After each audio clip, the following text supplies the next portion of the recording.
Hello नमस्ते। आप सभी का मेरे चैनल में बहुत बहुत स्वागत है। आप सभी को सर्वप्रथम श्री स्वामी समर्थ। आप सभी के मन की सारी अच्छी इच्छाएं स्वामी महाराज की कृपा से पूर्ण हो, ऐसी स्वामी के चरणों में प्रार्थना करती हूँ और आज के वीडियो को शुरुआत करती हूँ।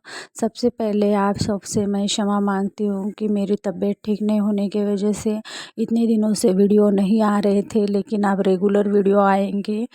तो अभी 2 दिसंबर से अगन माह की शुरुआत हो जाएगी, जिसे हम मार्गशीर्ष माह कहते हैं, अगन माह भी कहते हैं। मराठी में मार्गशीर्ष कहते हैं और हिंदी में अगन माह कहते हैं। अगन माह ये माता महालक्ष्मी के लिए समर्पित होता है।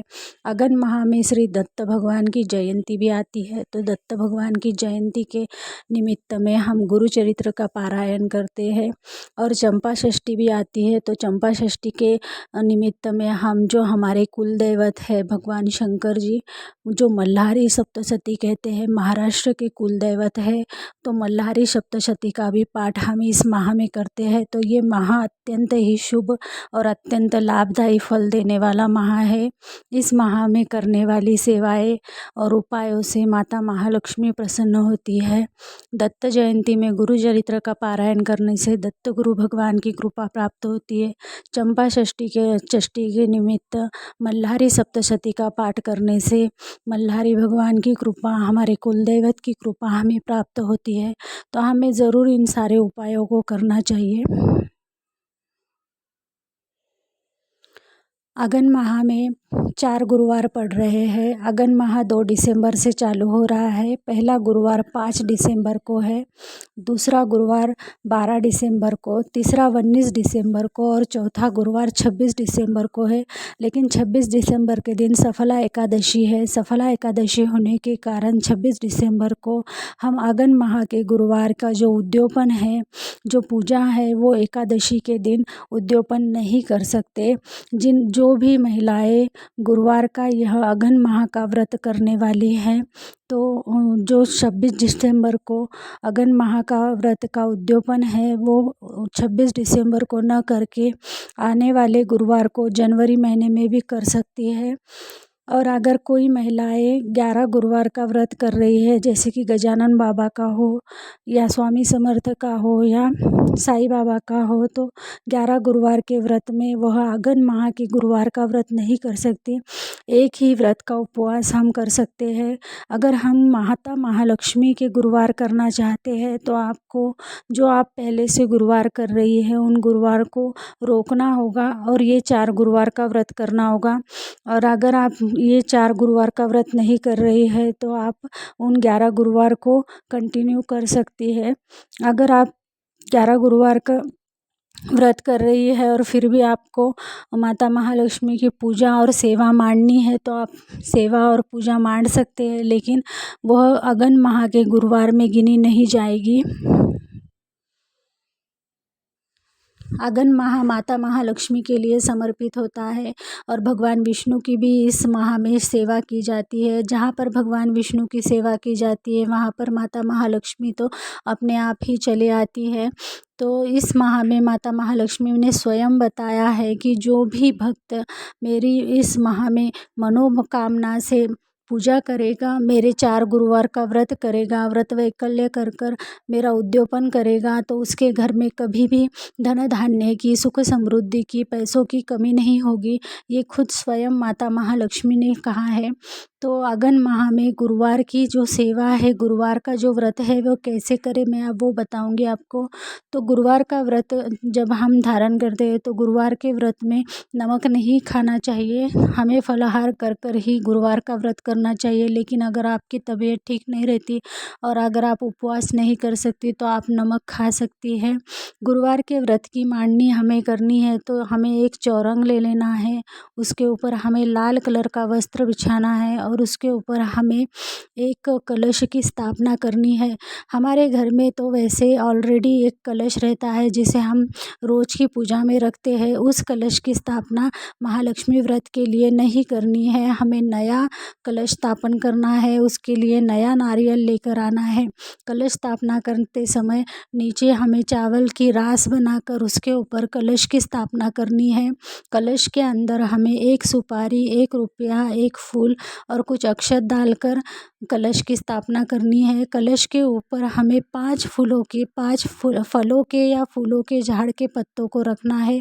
अगर 5 फूल या पत्तों के झाड़ के पत्ते आपको नहीं मिलते हैं या आपके पास आम के पत्ते हैं तो आप आम के पत्ते भी लगा सकते हैं। उसके बाद जो हमने चौरंग रखा है उस चौरंग को केली के खाम या किसी भी फल के झाड़ के खंभों से हमें उस चौरंग को सजाना है। उसके सामने हमें माता की मूर्ति, फ़ोटो जो भी आपके घर में है वो रखनी है। उसके सामने हमें कलश की स्थापना करनी है। उसके सामने हमें घी का दीपक जलाना है। कोई भी मिठाई का नैवेद्य हमें बताना है। हम शक्कर का भी बता सकते हैं, शेंगदाने या शक्कर का बता सकते हैं, शेंगदाने गुड़ का बता सकते हैं या शीरा बनाकर भी हम बता सकते हैं। उसके बाद जो माता महालक्ष्मी की किताब है उसकी कहानी हमें पढ़नी है और आरती करनी है। इस तरह हमें 4 गुरुवार का व्रत करना है और चौथे गुरुवार को हमें व्रत का उद्यापन करना होता है। उद्यापन कैसा करना उसकी जानकारी मैं नेक्स्ट वीडियो में दूंगी। सफला एकादशी होने के कारण हम उस दिन उद्यापन नहीं कर सकते, इसलिए हमें आने वाले 5वें गुरुवार को उद्यापन करना होगा। आपके पास जैसी प्रथा है आप उस हिसाब से उद्यापन कीजिए। किसी किसी का अगन माह अभी चालू भी हो गया है, कोई पूर्णिमा के बाद ही अगन माह के व्रत की शुरुआत कर लेते हैं।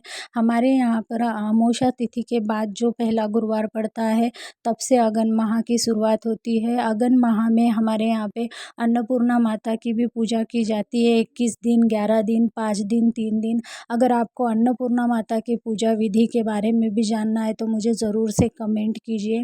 दत्त जयंती आने वाली है तो दत्त जयंती के निमित्त में गुरु चरित्र का पारायण कैसे करें, उसके नियम क्या है और उसका फल क्या है ये भी आपको जानना है तो आप ज़रूर से मुझे कमेंट करें तो मैं उसके विपरीत में भी वीडियो बनाऊंगी।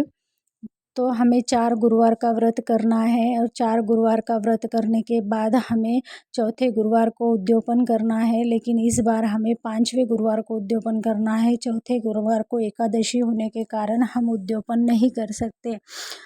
तो इन 4 गुरुवार का व्रत आप ज़रूर कीजिए। माता महालक्ष्मी के 8 रूप होते हैं। सिर्फ पैसा या धन ही प्राप्त करना ये मतलब लक्ष्मी प्राप्ति नहीं है। धान्य लक्ष्मी होती है, वैभव लक्ष्मी होती है, आरोग्य लक्ष्मी होती है।